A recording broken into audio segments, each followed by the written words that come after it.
இந்த நாளிலே நாம் சங்கீதங்களின் புஸ்தகம் 95ஆம் அதிகாரத்தை வாசிக்கலாம்.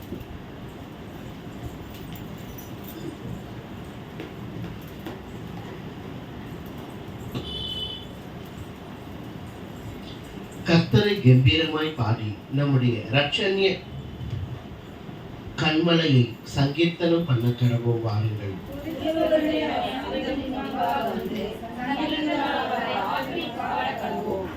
கர்த்தரை மகாதேவனும் எல்லா தேவர்களுக்கும் மகாராஜனுமாய் இருக்கிறார்.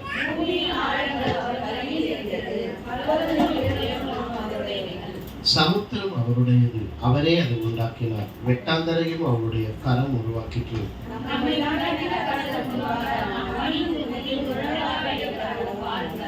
அவர் நம்முடைய தேவன், நாம் அவர் மேய்ச்சலின் ஜனங்களும் அவர் கைக்குள்ளான ஆடுகளுமாகும்.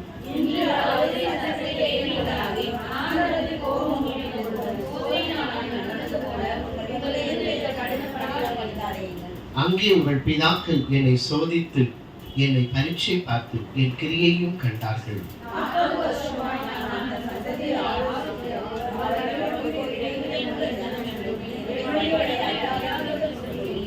என்னுடைய இளைப்பாறுதலில் அவர்கள் பிரவேசிப்பதில்லை என்று என்னுடைய கோபத்தில் ஆணையிட்டேன். இந்த சங்கீதம் 95ஆம் அதிகாரத்துல இந்த 10ஆம் வசனத்தை நாம் வாசிக்கலாம். 40 வருஷமாய் நான் அந்த சந்ததியை ஆலோசித்து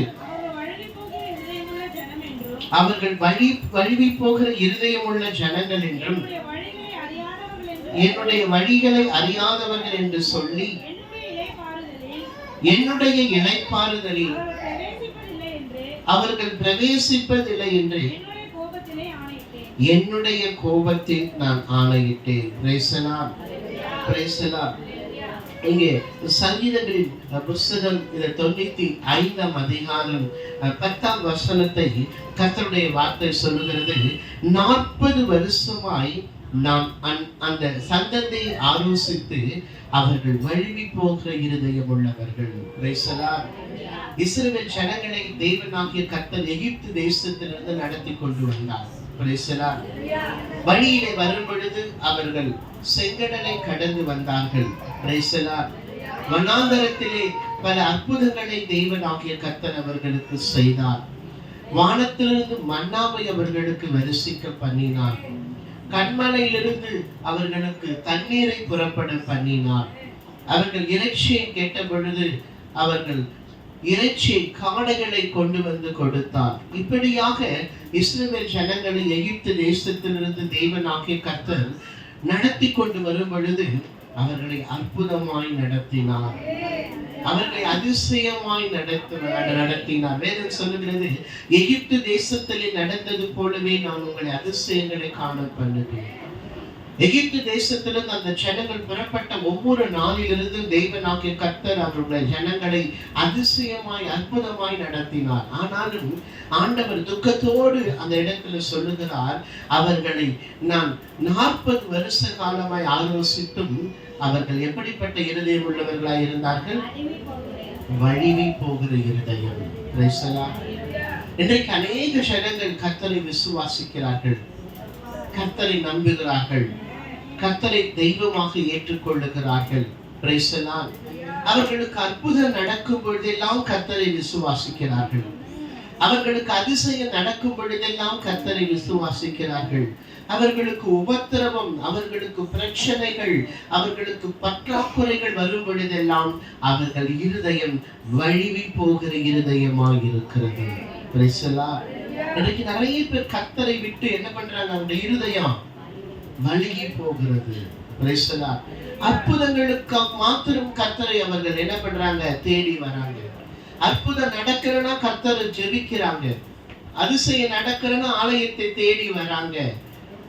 அற்புதம் நடக்கவில்லை, அதிசயம் நடக்கவில்லை என்றால் அவர்களுடைய இருதயம் வழுவி போகிற இருதயமாக மாறிவிடுகிறது. கர்த்தராகிய தேவன் இங்கே சொல்லுகிறது, 40 வருஷமாய் நான் அந்த சந்ததியை ஆலோசித்து அவர்கள் வழுவி போகிற இருதயம் உள்ளவர்கள். இன்றைக்கு கர்த்தருடைய வார்த்தையை கேட்கிற அன்பு தெய்வ ஜனங்களே, நாம் எல்லா சூழ்நிலையிலும் கர்த்தரை நாம் உறுதியாய் பிடித்துக் கொள்ள வேண்டும். கர்த்தருடைய வார்த்தையை நாம் உறுதியாய் பிடித்துக் கொள்ள வேண்டும். நம் இருதயத்திலே நாம் கர்த்தரை உறுதியாய் பிடித்துக் கொள்ள வேண்டும். கர்த்தருடைய பிரதான கட்டளை என்ன சொல்கிறது? உன் முழு இருதயத்தோடும், உன் முழு பலத்தோடும், உன் முழு சிந்தையோடும் நீ கர்த்தரிடத்திலே அன்பு கூற வேண்டும். முதல் தேவன் நம்முடைய இருதயத்தை பார்க்கிறார். வேதத்தில் சொல்லப்படுகிறது, மனுஷன் முகத்தை பார்க்கிறான், கர்த்தரோ உன் இருதயத்தை காண்கிறார். நம்முடைய இருதயம் தேவனுக்கு முன்பாக எப்படி இருக்கிறது?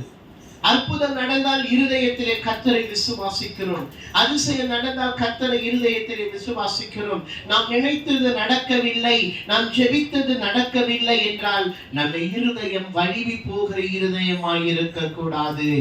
எப்பொழுதும் கர்த்தரை உறுதியாய் பற்றி கொள்ளுகிற இருதயமாய் நாம் இருக்க வேண்டும். Praise the Lord, praise the Lord. எத்தனை பேர் இன்றைக்கு கர்த்தரை உறுதியாய் இருதயத்தில் நீங்கள் வாஞ்சிக்கிறீர்கள்? Praise the Lord, praise the Lord. நம் தேவன் நம்முடைய இருதயத்தை பார்க்கிறார். Praise the Lord.